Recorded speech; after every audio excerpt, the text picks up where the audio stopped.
130th amendment bill 2025।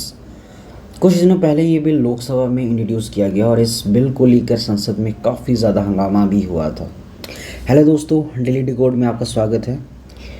आज हम समझेंगे कि why this bill has become the talk of the town. सबसे पहले हम इसके प्रोविजंस जानेंगे। जी हाँ, मैं बात कर रहा हूँ 130th अमेंडमेंट बिल 2025 की, जिसके तहत अगर पीएम, सीएम या कोई मिनिस्टर जो है 30 दिन तक जेल में रहता है, जी हाँ 30 दिन तक जेल में रहता है, और ऐसे केस में जिसमें सज़ा 5 साल या उससे ज़्यादा हो सकती है, तो उन्हें अपनी कुर्सी छोड़नी पड़ेगी। मतलब पावर और पॉलिटिक्स के बीच की एक बड़ी लड़ाई शुरू हो चुकी है। बैकग्राउंड क्या है इस पूरी बात का? अब सवाल ये है कि ऐसा बिल लाया ही क्यों गया। हमारे देश में पॉलिटिकल क्रिमिनलाइजेशन एक बड़ी समस्या बन चुकी है।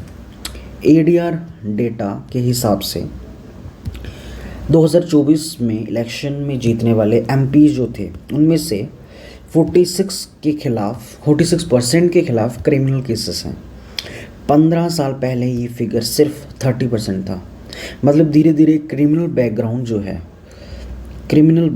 जो है वो बढ़ रहा है, और लोगों की फ्रस्ट्रेशन भी इसी वजह से है।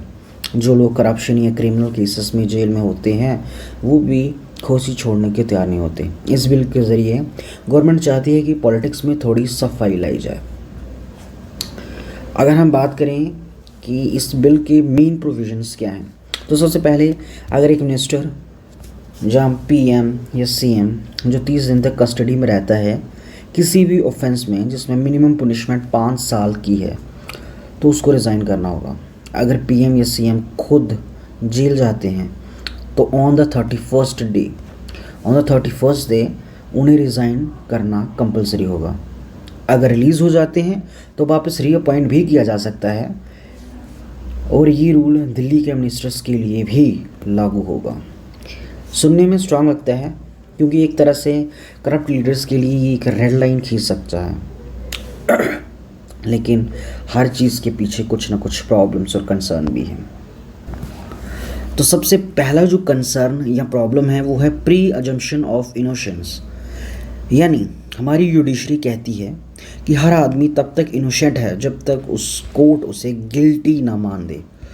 जब तक उसे कोर्ट गिल्टी करार ना दे तब तक वो इनोसेंट है। लेकिन ये बिल सिर्फ अरेस्ट और डिटेंशन पर ही कुर्सी छीन लेता है।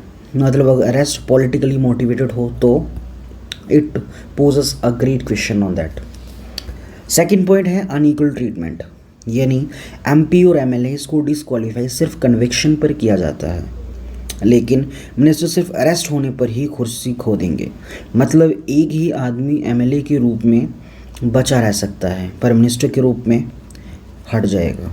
ये थोड़ा कॉन्ट्राडिक्टरी सा लगता है। जी हाँ, ये कॉन्ट्राडिक्टरी लगता है। तीसरा जो पॉइंट है वो है पॉलिटिकल मिसयूज़। सोचिए अगर एक स्टेट का सीएम अपोजिशन का है और सेंटर में कोई और सरकार बैठी है, तो सेंटर उसे अरेस्ट करवा सकती है, 31 दिन जेल में रख सकती है, फिर उसके बाद ऑटोमेटिकली उस सीएम की कुर्सी चली जाएगी। इससे फेडरल स्ट्रक्चर वर्सेस डेमोक्रेसी का मुद्दा सामने आएगा। Fourth point, revolving door issue.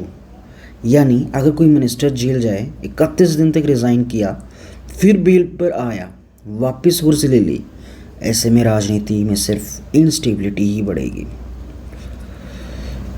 अब इसके सॉल्यूशंस क्या हो सकते हैं? अगर प्रॉब्लम्स हैं तो इसका मतलब ये तो नहीं कि रिफॉर्म्स होने ही नहीं चाहिए। नहीं, रिफॉर्म्स ज़रूरी हैं, लेकिन थोड़ा और नुआंस्ड होना चाहिए। सबसे पहले रिमूवल अरेस्ट पे नहीं बल्कि चार्ज फ्रेमिंग की बात हो। यानी अगर आपके ऊपर जो इल्ज़ाम लगा है वो प्रूव हो जाता है, उसके बाद ही रिमूवल हो, तो it will be pose a good example for it. दूसरा, इंडिपेंडेंट ट्राइब्यूनल या जुडिशियल पैनल हो जो रिव्यू कर सके, केस जेन्युइन हो, जो पॉलिटिकली मोवलाइज ना हो, पॉलिटिकली इन्फ्लुएंस्ड ना हो। तीसरा point, apply only to corruption and moral turpitude offences, सिर्फ मॉरल टर्पिट्यूड और करप्शन जैसे ऑफेंसेस पे अप्लाई हो, हर छोटी बड़ी क्राइम पे नहीं। नेक्स्ट पॉइंट, मिनिस्टर्स के लिए सस्पेंशन मैकेनिज्म हो सकता है ताकि गवर्नेंस रुके ना और अकाउंटेबिलिटी भी बनी रहे। सो यस, अकाउंटेबिलिटी बढ़ाना is our prime motive of the government and also. अब हम कंक्लूड करते हैं इस पूरे सेशन को। तो दोस्तों, कॉन्स्टिट्यूशन 130th अमेंडमेंट बिल 2025 का एक बोल्ड स्टेप है। इसका मकसद पॉलिटिक्स को साफ बनाना है, लेकिन इसके फ्लॉस भी डेंजरस हैं जो डेमोक्रेसी और फेडरलिज्म को डिस्टर्ब कर सकते हैं।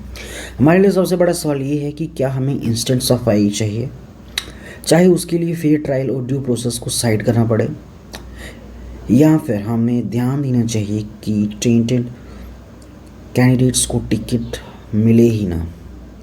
आपको क्या लगता है कि ये बिल पॉलिटिक्स को क्लीन करेगा या ज़्यादा मैसी बना देगा?